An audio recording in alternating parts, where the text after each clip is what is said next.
여러분 안녕하십니까? 11시 코로나19 통합 뉴스를 시작합니다. 오늘 0시 기준 국내 신규 확진자는 569명 늘어서 누적 확진자 수는 32,887명으로 집계됐습니다. 국내 발생이 525명, 해외 유입은 44명입니다. 이처럼 신규 확진자가 이틀째 500명대를 기록했는데요. 정부는 이 확산세를 막지 못하면 확진자가 하루 1,000명 가까이 늘 수도 있다며 주말 동안 모임 등 타인과의 접촉을 자제해달라고 요청했습니다. 양민철 기자가 보도합니다. 오늘 0시 기준 국내 코로나19 신규 확진자는 569명, 이 가운데 국내 발생은 525명, 해외 유입은 44명입니다. 국내 발생 사례는 수도권 중심으로 이어져 서울이 204명, 경기 112명, 인천 21명 등이 확인됐습니다. 서울 강서구의 댄스학원과 노원구청, 마포구 홍대 세교회, 군부대 관련 확진자가 계속 나오고 있는 영향이 큽니다. 수도권 외 지역에서도 경남 38명, 충남 31명, 부산과 전북 각 24명, 전북 19명 등 각지에서 산발적 감염이 이어졌습니다. 정부는 확산세가 이어지면 하루 1,000명까지 확진자가 늘 수 있다는 전문가들의 예측이 현실화될 수 있다며 이번 주말 동안 모임 등 타인과의 접촉을 최대한 자제해달라고 거듭 요청했습니다. 최근 2주간 주말을 지내고 나면 확진자가 더욱 늘어나는 패턴을 보여주고 있습니다.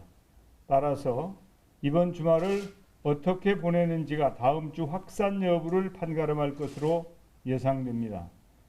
또 아직 전국적으로는 중증 환자 전담 병상의 여유분이 있지만 강원권과 호남권, 경북권 등 확보된 병상이 적은 일부 지역은 지자체가 미리미리 병상을 확보해달라고 당부했습니다. 한편 교육부는 수능을 앞두고 전국 입시학원이나 교습소 가운데 원격 수업으로 전환하지 않은 곳에 대해 방역 점검에 나설 계획입니다. KBS 뉴스 양민철입니다. 지금부터는 지역별 감염 상황 알아보겠습니다. 부산에선 장구 음악실과 관련해 또다시 12명이 확진됐습니다. 현재까지 부산에서만 관련 확진자가 60명을 넘고 있는데요. 취재기자 연결합니다. 강혜슬 기자, 부산 상황 전해주시죠. 네, 오늘 부산에서는 모두 19명이 코로나19 추가 확진 판정을 받았습니다. 이 가운데 12명이 부산 진구 초연음악실 관련 확진자입니다.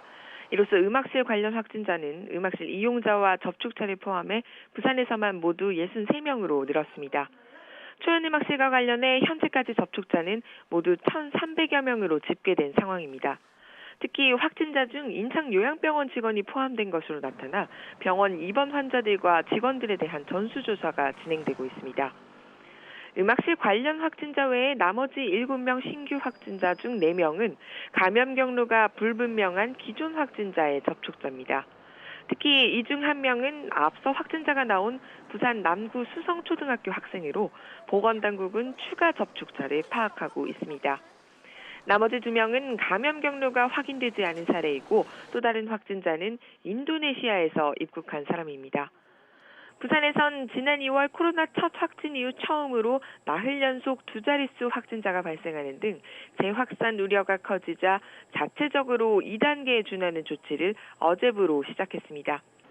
부산시는 다음 달 4일 열리는 대학 수능 때까지가 중요한 고비가 될 것으로 보고 시민들에게 방역수칙 준수를 다시 한번 강조했습니다. 지금까지 부산시청에서 KBS 뉴스 강예슬입니다. 충남 공주의 요양병원에서 환자와 간호사, 간병인 등 확진자 17명이 또 나왔습니다. 17명 모두 1차에서 음성 판정을 받았던 병동 격리자로 재검사에서 양성 판정을 받았는데요. 누적 확진자가 42명으로 늘었습니다. 보도에 백상현 기자입니다. 공주 푸르메 요양병원에서 확진자 17명이 추가 발생했습니다. 환자 15명과 간호사 1명, 간병인 1명입니다. 이들은 지난 23일부터 병원에서 집단 감염이 발생하자 접촉자로 분류된 뒤 1차에서 음성이 나와 병동과 임시시설에 격리됐는데 재검사에서 양성 판정을 받았습니다.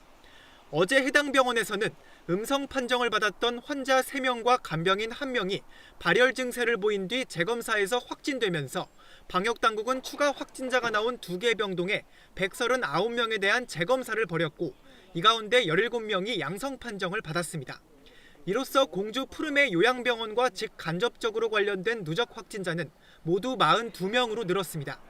충남에서는 또 앞서 집단 감염이 발생한 아산 선문대학교에서 학생 1명이 서산 공군부대에서 1명이 확진되는 등 모두 11명이 추가 확진됐습니다. 대전에서도 청소업체 연쇄 감염으로 60대가 확진되는 등 5명이 확진됐습니다. KBS 뉴스 백상현입니다.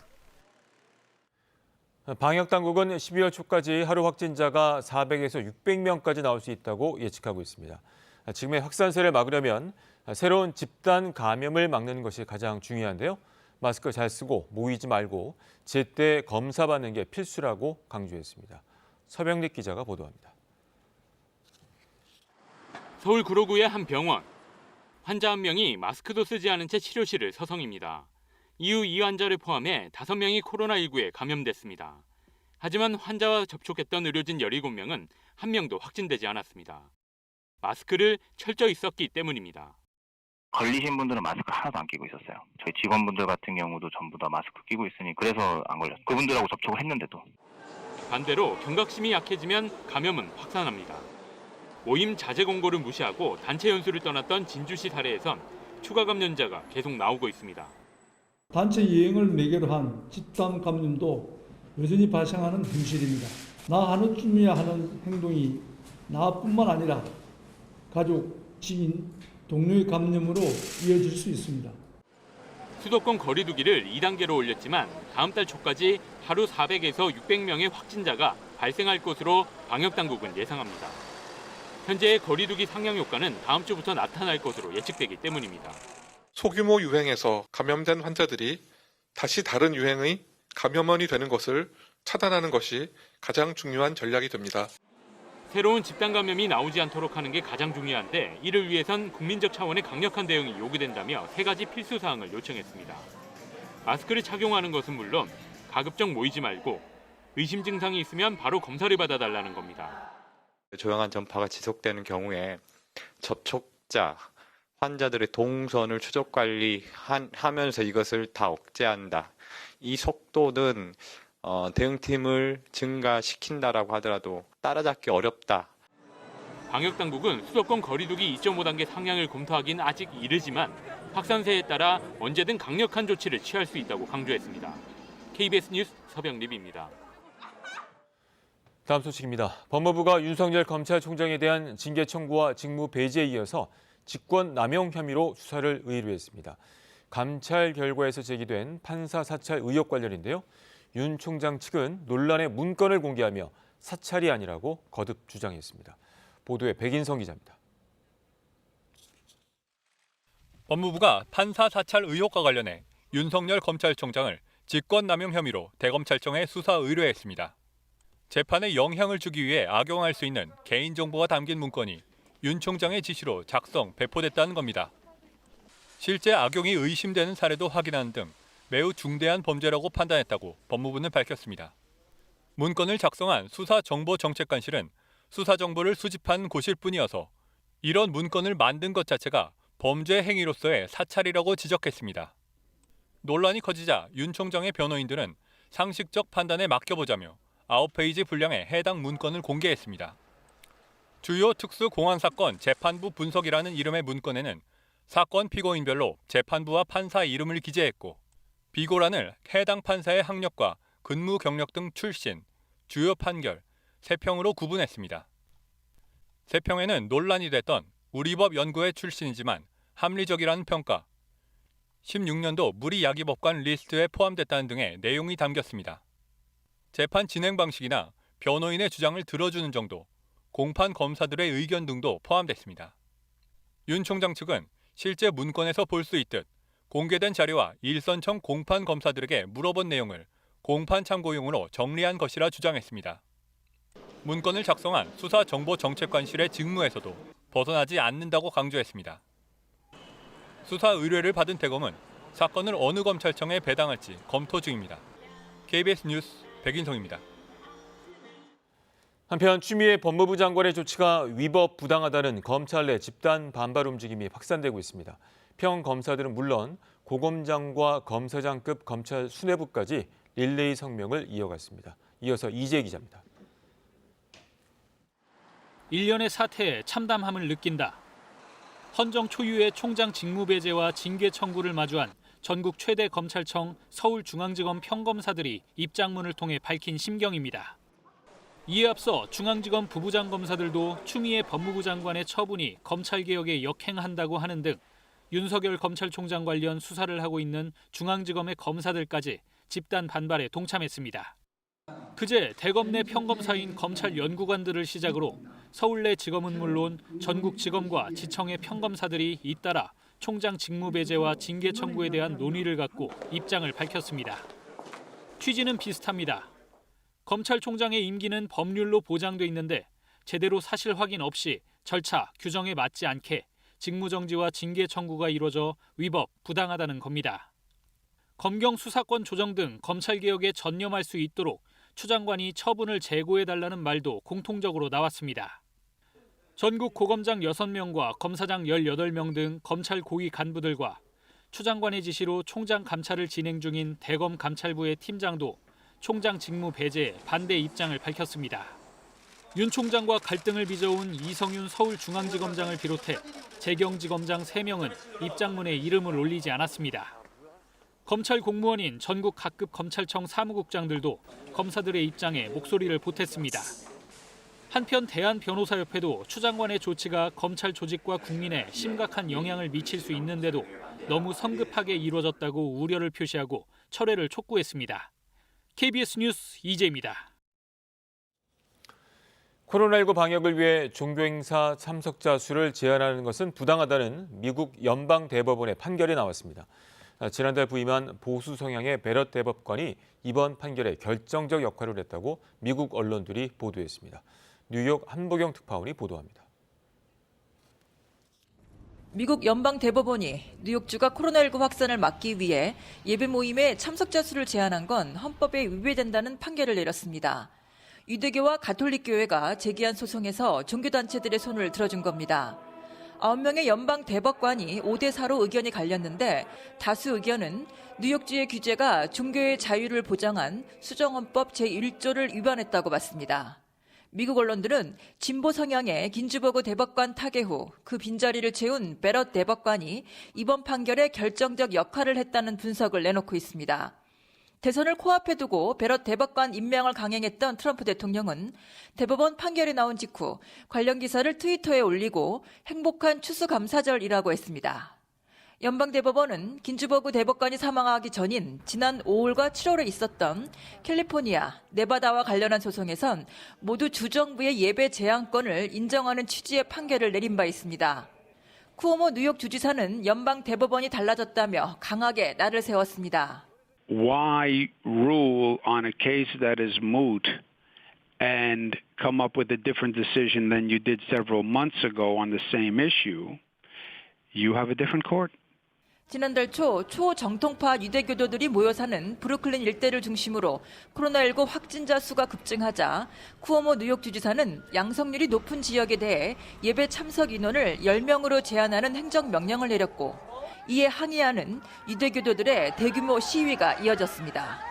그런가 하면 이달 초에는 유대교도 7천여 명이 회당에 모여 종교 지도자 손자의 결혼식을 비밀리에 올렸다가 뉴욕 주정부가 $15,000의 벌금을 주최 측에 부과하기도 했습니다. 뉴욕에서 KBS 뉴스 한보경입니다. 해외 유입 환자만 나오던 중국에서도 최근 들어 본토 확진자가 꾸준히 발생하고 있습니다. 특히 상하이와 텐진 등 대도시에서도 확진자가 나오자 중국 보건당국은 중국 내 8곳을 위험 지역으로 지정하고 주민 이동을 제한했습니다. 베이징 안양봉 특파원이 전해 왔습니다. 한 체육관에서 주민 핵상 검사가 이뤄지고 있습니다. 네이먼구에선 지난 21일 2명이 확진된 데 이어 9명의 환자가 또 발생했습니다.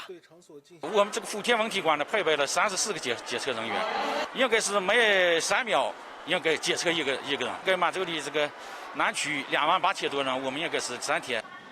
텐진에서도 최근 9명, 또 상하이에서도 7명이 확진됐습니다. 특히 확진자가 나온 상하이 푸동공항에선 전체 직원 17,000명에 대한 핵산 검사가 이루어졌습니다. 刚才我们同学他们都跟我说一定要戴好口罩。 중국에선 확진자가 나온 한 아파트 단지 등 상하이 4곳, 텐진 1곳, 네이먼구 2곳 등 모두 8곳이 위험 지역으로 지정됐습니다. 위험 지역 주민은 이동이 제한되고 밀폐형 업소는 영업이 중단됩니다. 중국은 최근 잇단 본토 확진이 수입 냉동식품 포장지 등에 바이러스가 묻어 들어와 감염된 것으로 보고 있습니다. 이 때문에 아시아 최대 시장 베이징 신파디 시장은 냉동 냉장육과 해산물 판매를 중단했습니다. 중국 국영제약사 시노팜은 마지막 3상 임상 중인 백신을 출시하겠다고 최근 보건당국에 신청했습니다. 중국 매체는 국내외 수요가 높아 올해 안에 백신 사용 승인이 날 것으로 내다봤습니다. 베이징에서 KBS 뉴스 안양봉입니다. 트럼프 미국 대통령은 다음 주 코로나19 백신 배송이 시작될 것이라고 말했습니다. 트럼프 대통령은 추수감사절을 맞아 해외에 주둔 미군 격려차 마련한 화상 간담회에서 이같이 밝혔습니다.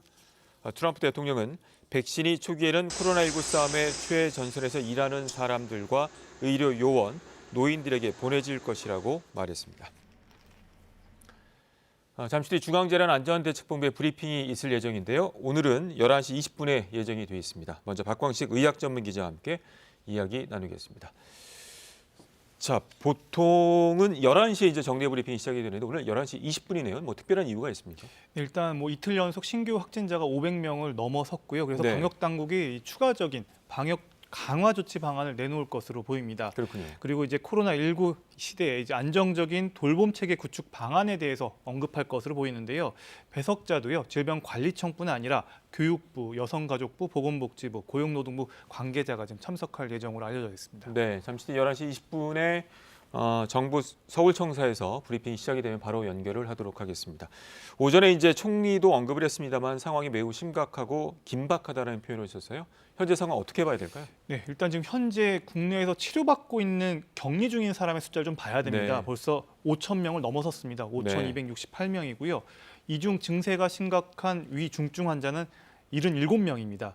또 어제 한 분 돌아가셔서 누적 사망자는 516명으로 집계가 되고 있습니다. 지금 제주를 포함해서 17개 시도 전체에서 특히 서울은 25개 자치구 전역에서 확진자가 나올 정도로 상황이 매우 심각하고 긴박합니다. 네. 수도권을 중심으로 이제 에어로빅 학원, 그리고 학교, 교회, 사우나, 또 유흥주점, 그리고 군부대 등 지역과 시설을 가리지 않고 네. 우후죽순으로 번지고 있고요. 더욱이 최근에 젊은 층을 중심으로 이 감염 사례가 급증하면서 확산 속도마저 지금 빨라지고 있는 상황입니다. 전문가들은요, 이런 확산세를 꺾지 못한다면 하루 1,000명까지 확진자가 늘어날 거라고 우려하고 있습니다. 네, 알겠습니다. 지금 잠깐 언급을 해주신 것처럼 감염 사례들을 보면 예전에 몇 군데였었는데 지금 참 세기 어려울 정도로 많이 확산이 된 것 같아요. 네, 그렇습니다. 일단 서울 강서구 네. 댄스 교습 관련 집단 감염 사례가 나오고 있고요. 서울 서초구 사우나 관련해서도 다수 확진자가 지금 발생했습니다. 네. 서울 마포구 소재 또 홍대세 교회 관련해서도 100명이 넘는 확진자가 확인이 됐고요. 또 경기 연천군 군부대 관련해서도 집단 감염이 발생한 상황입니다. 또 그리고 부산하고 울산 지역에 장구 강습 관련해서 수십 명의 확진자가 지금 나왔고요. 네. 경남 진주시에 또 단체 연수 관련해서도 지금 계속 확진자가 나오고 있습니다. 역학적 연결고리를 보면 전국적이라고 할 수가 있는데요. 네. 예를 들어서요, 이 속초 같은 경우에는 용인시 이 키즈 카페하고 연결고리가 있는 사례인데요. 네. 가족이 용인시에 있는 키즈 카페를 통해서 감염된 이후에 가족 모임을 속초에서 가졌고요. 여기서 감염된 분이 또 속초 요양병원 종사자여서 요양시설 집단 감염으로 전파가 네. 된 사례입니다. 또 서울 동대문구 고등학교 확진자하고 또 마포구 소재 교회, 홍대세 교회하고 연관성도 지금 많은 사람들이 관심이 있어 네네. 하는데요. 이 경우에는 이 고등학교에서 교회로 전파됐다기보다는요, 이 전파의 방향성을 따져보니까 교회에서 별도로 시작돼서 여기서 연쇄 감염이 일어난 것으로 지금 방역 당국은 보고 있습니다. 네. 이야기한 것처럼 지역 곳곳에 퍼져 있기 때문에 언제 어디서 걸려도 이상하지 않을 정도로 좀 많이 퍼져 있는 상황인데요. 지금 이제 브리핑 같은 경우가 가장 많이 얘기하는 것 중에 병상에 대한 부분인데요. 현재 상황은 어떻습니까? 네, 지난번 대구 경북에서 중증 환자가 병상 부족으로 제대로 된 치료를 네. 못 받은 적이 있었습니다. 확진자가 급증하게 되면 가장 우려하는 상황이 이런 상황일 텐데요. 최근 일주일 동안 하루 평균 확진자가 380여 명이 지금 발생하고 있고요. 네. 지금 중증 환자 치료를 위한 병상 확보에 지금 가장 만전을 기할 때입니다. 특히 젊은 층 위주로 환자가 지금 발생하고 있고 네. 증세가 심각한 환자가 급격하게 좀 늘지는 않는 상황이어가지고 네. 지금 당장 사용할 수 있는 중증 환자 전담 병상은 아직 여력이 다행히 있습니다. 지금 현재 중환자실 한 100개 정도가 즉시 입원 가능하다고 지금 얘기를 하고 있고요. 네. 일반 병상은 1,861개 정도가 있습니다. 그리고 생활치료센터는 한 1,391실이 입실 가능한 인원으로 파악되고 있는데요. 지금 언뜻 듣기에는 많아 보이지만요. 확진자가 하루에 500명, 600명, 네. 700명씩 폭증하게 되면 이 병실도 금세 찰 수가 있습니다. 게다가 이제 강원권, 호남권, 경북권의 경우 확보된 병상이 적어서 지역 내에서 확진자가 급증할 경우 언제라도 병상이 부족할 수 있는 상황입니다. 알겠습니다. 이제 거리 단계를 이제 상향을 했고요. 또 여러 가지 이제 메시지를 전하고 있는데 이 상황이 언제쯤 꺾일 것으로 예측이 되고 있나요? 네, 통상 거리두기 효과는 일주일에서 2주일 후에 나타난다고 합니다. 그래서 수학적 예측 결과 12월 초까지는 하루 한 400명에서 600명대까지 신규 확진자가 지속적으로 발생할 수 있을 것으로 예상되는데요. 네. 강화된 거리두기로 방역망이 잘 작동한다면 빠르면 다음 주 초부터 그렇군요. 조금씩 증가 속도가 누그러질 수 있다고 예측됐습니다. 네, 알겠습니다. 자, 그러면 현장으로 가서 직접 브리핑 들어보도록 하겠습니다. 현장으로 가시죠. 예, 11월 27일 금요일 정례 브리핑을 시작하겠습니다. 오늘 0시 기준 국내 발생 환자는 525명입니다. 수도권의 환자는 337명이고 그 외 비수도권 지역은 188명입니다. 어제 한 분의 환자가 사망하셨습니다. 고인의 명복을 빌고 유가족분께는 심심한 위로의 말씀을 전합니다. 코로나19의 세 번째 유행이 수도권을 중심으로 빠르게 확산되며 전국적으로 전파되는 양상이 계속되고 있습니다. 오늘 0시까지를 기준으로 지난 한 주간의 국내 하루 평균 환자는 382.4명입니다. 이 중 수도권이 전체 약 71%인 271명으로 수도권의 감염 확산이 환자 증가의 주된 원인으로 작용하고 있습니다. 수도권 이외 지역도 환자 발생이 증가하고 있어 지난 1주간 호남권이 32명, 경남권이 32명, 충청권이 24명 등 1.5단계 기준을 초과하는 권역이 증가하고 있습니다. 수도권은 거리두기 2단계, 이외 광주 호남권 전체와 부산 경남권, 강원권 일부에 대해 거리두기 1.5단계가 적용되고 있습니다. 정부는 오늘 중대본에서 수도권과 각 권역의 거리두기 조치를 좀 더 강화할 필요성과 구체적인 방안에 대해 논의하였으며 이 사안에 대하여 지방정부와 각계 전문가 등의 의견을 추가 수렴하여 조속한 시일 내에 결정할 예정입니다. 오늘로 수도권에서 거리두기 2단계를 시행한 지 나흘째가 되는 날입니다. 거리두기 격상에 따라 방역당국이 요청드리는 조치를 성실히 이행하여 주시고 계신 지역 주민들께 깊이 감사드립니다. 특히 거리두기 2단계는 생업의 많은 어려움을 가져올 광범위한 조치가 수반된다는 점에서 소상공인, 자영업자분들의 협력에 양해의 말씀을 전합니다. 일상 속의 다양한 감염 경로를 차단하는 것은 오직 국민 여러분의 협조를 통해서만 가능합니다. 어려움을 겪고 있는 이웃을 생각해 주셔서 위기가 빨리 극복될 수 있도록 힘을 모아주시기 바랍니다.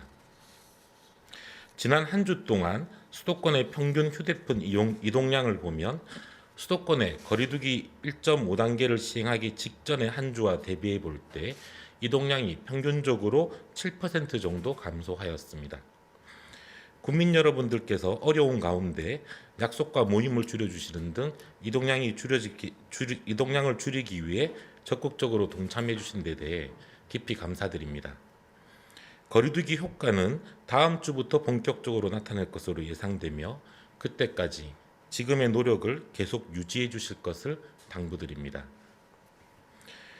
11월 27일 현재 위중증 환자는 77명이고 60세 이상 고령 환자는 20% 내외 정도를 유지하고 있습니다. 현재 가용 가능한 중환자 병상 여유는 100병상으로 아직까지 중환자 치료에 차질은 없는 편입니다. 그러나 현재와 같은 증가 추세가 2주 이상 지속된다면 중환자 치료에 차질이 발생할 수 있습니다. 정부는 중환자실을 추가로 확충하는 한편 중증도, 재원기간 등의 적절성을 평가하여 중환자실 운영을 보다 효율화하는 방안을 추진하고 있습니다. 그러나 현재의 환자 증가 추세를 반전시키는 것이 무엇보다 중요하며 이를 위해 국민 여러분들께서 적극 도와주시기 바랍니다. 생활치료센터는 현재 14개소 약 3천여 명 정원에 1,600여 명이 입소하여 가동률은 54% 수준입니다. 아직 여유는 있으나 계속적으로 가동률이 증가할 것으로 예상되는 것만큼 확충 노력을 계속 기울이고 있습니다. 확충 현황에 대해 말씀드리겠습니다. 호남권 권역의 생활치료센터를 지난 25일 개소하고 운영을 시작하였으며 이에 따라 현재 운영 중인 권역 생활치료센터는 총 3개소입니다. 경남권은 11월 30일 개소를 목표로 준비 중이고 경북권은 현재 협의를 진행하고 있습니다. 또한 수도권의 환자가 지속 증가하여 타 권역센터에 분산하여 치료하는 것도 함께 진행되고 있습니다. 경기도는 어제 자체 생활치료센터를 1개소 235명 규모로 확충하였고 서울시도 오늘 1개소 106명 규모를 확충할 예정입니다. 앞으로도 경기도 등 수도권 지역을 중심으로 생활치료센터의 확충이 지속 필요할 것으로 예상되며 지자체와 계속 협력해 나가겠습니다. 최근 군 내에서 환자 증가에 따른 군 방역조치 강화에 대해 말씀드리겠습니다. 군의 경우 단체 생활 특성상 지역사회에서의 감염이 다시 전파되는 부대 내 2차, 3차 감염이 대부분을 차지합니다. 이에 부대 관리를 강화하여 장병 휴가는 오늘부로 잠정 중지하고 외출 또한 통제할 예정입니다. 이와 함께 침상형 생활관에 머무는 장병에 대해서는 마스크를 추가적으로 보급할 계획입니다.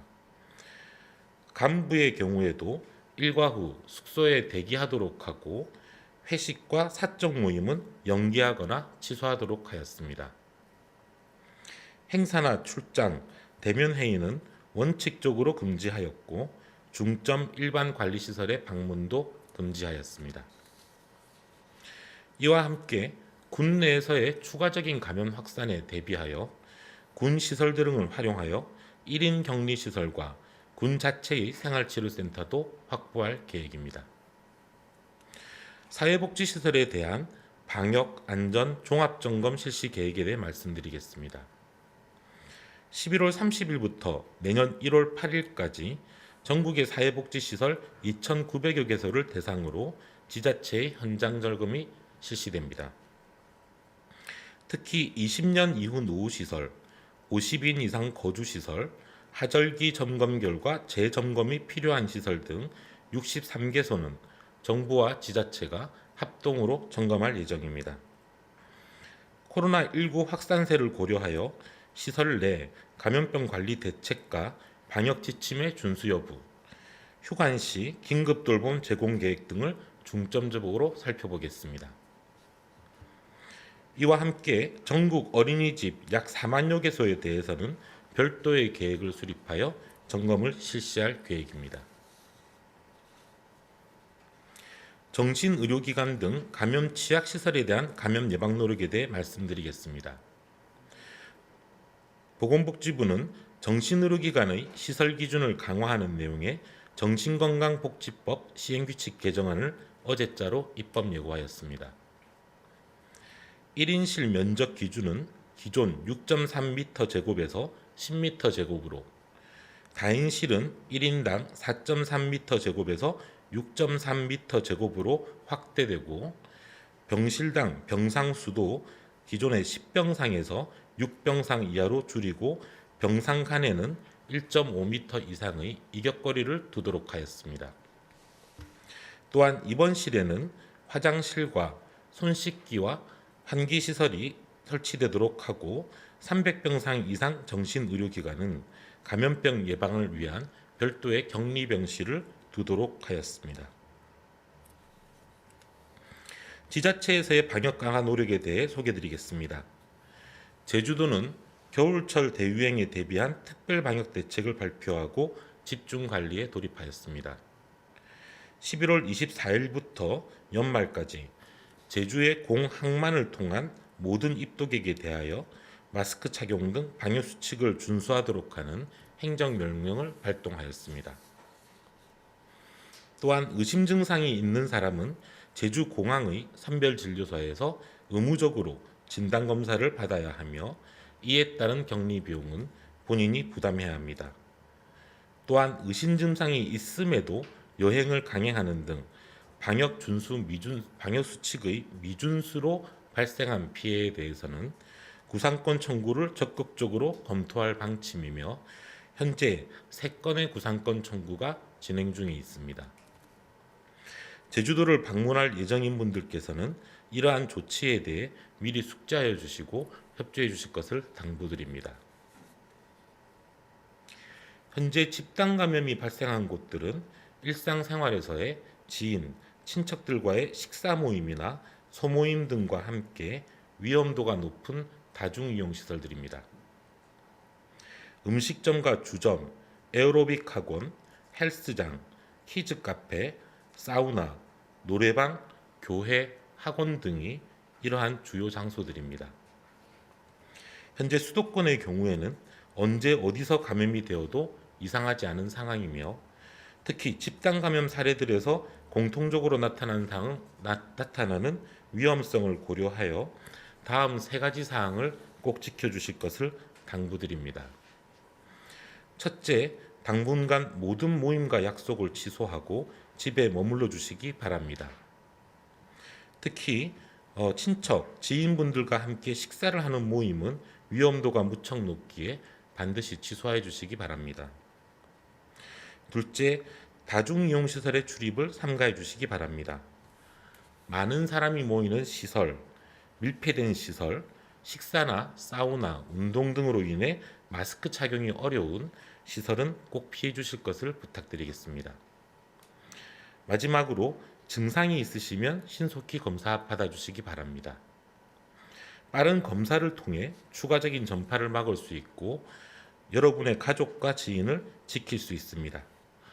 특히 활동성이 큰 청장년층의 감염이 증가하고 있어 연쇄적인 감염이 잦아지고 있는 만큼 젊은 세대들께서는 조금의 의심 증상이라도 있는 경우 적극적으로 검사를 받아주시기 바랍니다. 수능이 일주일도 채 남지 않았습니다. 학생들의 오랜 노력이 안전하게 마무리될 수 있도록 그 전까지 최대한 감염 확산을 줄일 수 있도록 힘을 모아주시기 바랍니다. 또한 수험생 분들께서는 수능 전까지 학원이나 교습소, 다중이용시설의 이용을 자제하시고 각별하게 주의해 주실 것을 부탁드리겠습니다.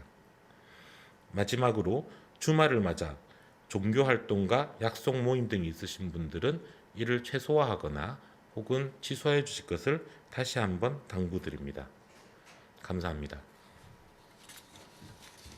네, 다음으로. 네, 중앙재난안전대책본부의 브리핑 들으셨습니다. 이어지는 질의응답은 KBS 유튜브 라이브를 통해 보실 수 있습니다. 코로나19 통합 뉴스룸은 잠시 뒤 12시에 이어집니다. 고맙습니다.